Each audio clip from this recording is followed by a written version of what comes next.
Last January, I invested $10,000 in real estate. I never signed a lease. I never met a tenant. I never got a 2 a.m. maintenance call. And the following month, a wire transfer hit my account. Then again.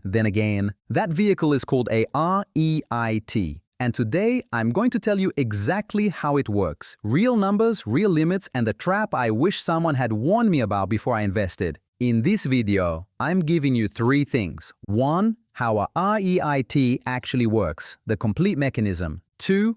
What it really returns, not the marketing numbers, the net numbers after fees and taxes. 3. The trap nobody mentions in comparison articles and how to avoid it. That trap I'm saving for the second half because it changes your entire strategy. And no, it's not just the fees. I'm John. This channel is where I document my personal wealth building journey from scratch. No finance degree, no inherited money, just real decisions, real numbers, and the mistakes I own. If you're building something without a safety net, subscribe. 3 to 4 videos per week, 100% value, 0 filler. Now, let's get into it. Before we go into the mechanics, one question. Most people who discover REITs ask, how much can I earn?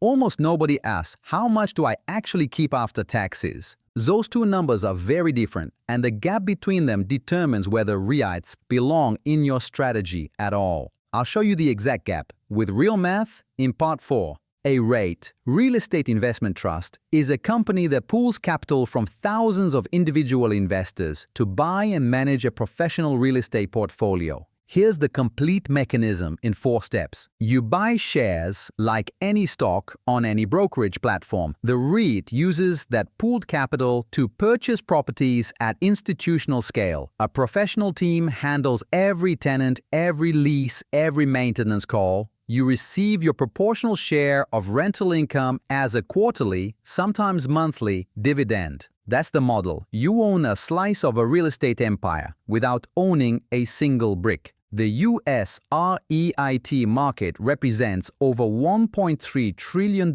in total market capitalization, more than 200 publicly traded REITs on US exchanges as of 2024. And by federal law, the REIT Act of 1960, every REIT must distribute at least 90% of its taxable income to shareholders as dividends every year. This is a legal requirement, not a choice. Average REIT dividend yield in 2023, approximately 4.3%. Compare that to the 10-year Treasury at 4%, but with real asset backing and inflation protection. There are exactly 3 ways to generate a return on a REIT investment. Stream 1, quarterly dividends. The REIT collects all rents, deducts operating expenses, and distributes the remainder to shareholders. Concrete example, Realty Income Corporation, ticker O, called the monthly dividend company, has paid and increased its dividend for over 25 consecutive years. Its 2023 yield, approximately 5.1%. On a $10,000 investment, that's roughly $510 per year, paid monthly while you sleep. Stream 2, share price appreciation. As the underlying real estate portfolio grows in value, the share price rises. If you sell above your purchase price, you realize a capital gain.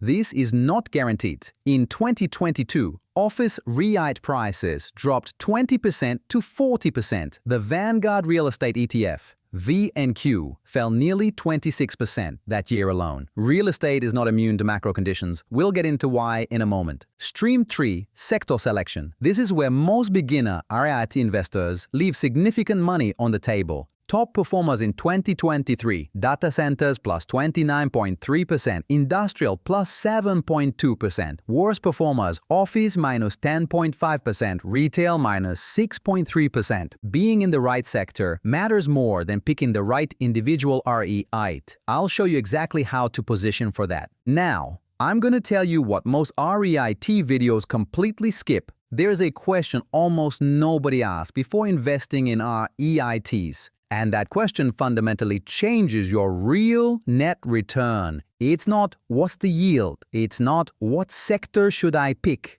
It's, how much of this dividend do I actually keep? I'll answer that completely in part 4. But first, you need to understand 2022, because 2022 exposed something about REITs that changed how I think about them entirely. In 2022 and 2023, something happened that exposed the real structural weaknesses of REITs. The Federal Reserve raised the federal funds rate from 0.25% to 5.5%, the fastest rate hike cycle since the 1980s. Higher rates hit REITs through two mechanisms simultaneously. First, the cost of debt increases. REITs are leveraged. They borrow to buy properties. When rates rise, refinancing costs spike. Profit margins compress. Second, fixed income alternatives become more attractive. When 10-year treasuries pay 4.5%, a REIT yielding 5% looks much less compelling on a risk-adjusted basis. Investors rotate out. Share prices fall. Boston Properties, one of the largest office REITs, dropped 44% in 2022. SL Green Realty dropped 53%. Vornado Realty Trust dropped 55%. These are not obscure small caps. These are S&P 500 constituents. 4 concrete risks. Understand all 4 before investing. Risk 1. Interest rate sensitivity. When rates rise, REIT prices generally fall. When rates fall or stabilize, they recover. This is not a bug. It's a structural feature of income-generating assets. Long-term REITs have historically outperformed inflation because rents reset to market rates. The short-term risk is real, the long-term direction holds. Risk 2. Sector concentration. Office REITs got decimated by remote work. Retail REITs faced e-commerce disruption, but industrial and data center REITs thrived. A single sector bet is a macro bet. Don't make it accidentally. The practical answer, a REIT ETF like VNQ gives you 150 plus REITs across all sectors. That diversification costs 0.12% per year. It dramatically reduces single name risk. Risk 3. Dividend cuts. REITs must distribute 90% of taxable income. But if occupancy falls, the REIT may cut the dividend. During COVID-19, many retail and hotel REITs suspended dividends entirely. One metric to check before buying: the FFO payout ratio. Funds from operations is the REIT equivalent of earnings. A payout ratio under 80% of FFO means the dividend is well covered, above 95%. Risk 4. Leverage. REITs typically operate with 30% to 50% loan-to-value ratios. Always check the debt maturity schedule in the annual report. A REIT with debt maturing in 2025 was in a far worse position in 2023 than one with debt maturing in 2030. Now, the trap. REIT taxation is the most misunderstood part of the investment and the one with the biggest real impact on your net return. Here's what most comparison articles don't tell you.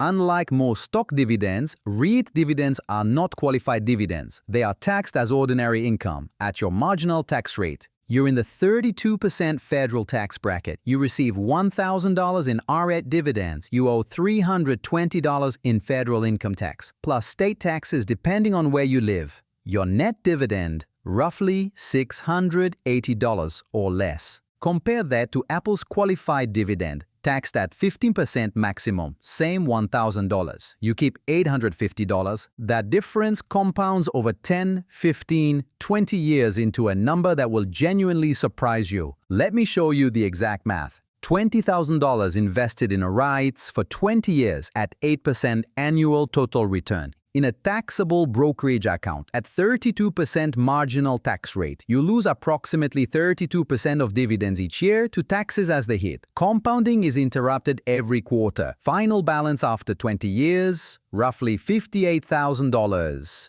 In a Roth IRA, dividends compound completely untaxed. No annual tax drag, no quarterly interruption. Final balance after 20 years, roughly $93,000. $35,000 more on the same $20,000 initial investment from account selection alone, not from better stock picking, not from better timing, just from where you put it. This is why I said the question isn't how much can I earn? The question is how much do I actually keep? The Roth IRA allows $7,000 in annual contributions as of 2024, $8,000 if you're over 50. The 90% mandatory distribution requirement, which is a burden in a taxable account, becomes a superpower inside a Roth. 90% of all earnings reinvest automatically, completely tax-free. Let me tell you what I actually did and what I would do differently. I invested $10,000 in a single office REIT in 2021 in a taxable brokerage account. I received dividends consistently,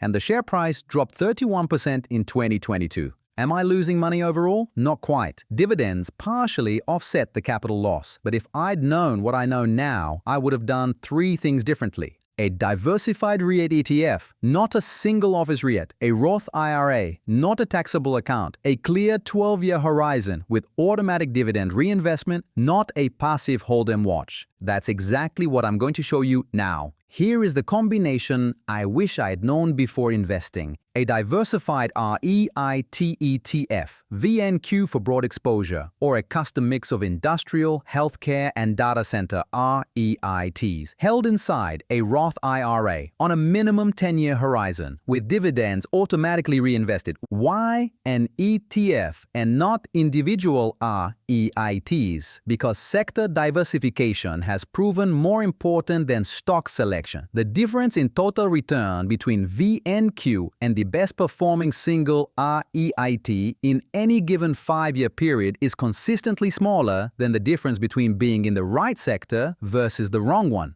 Why the Roth IRA? You've already seen the math. $35,000 more on $20,000. From account selection alone, specific starting points for 2024, VNQ for broad exposure, SCHH for lower fees at 0.07%. O. Realty Income for monthly dividend income, PLD, Prologies for industrial dominance. At the start of this video, I told you $10,000 invested, no lease, no calls, a wire transfer every month. Now you know exactly where that wire transfer comes from, what it costs in fees, what's left after taxes, and which account structure maximizes what stays in your pocket. That's it. That's everything I learned. If this video gave you real value, the best way to tell me is to share it with one person who's thinking about where to put their money right now. One person? That's all. In 2 days, I compare REITs to 2 other passive real estate vehicles, publicly traded real estate ETFs versus private equity real estate now accessible to retail investors. I'll tell you which one I'd choose if I was starting over with $5,000 and a 15-year horizon.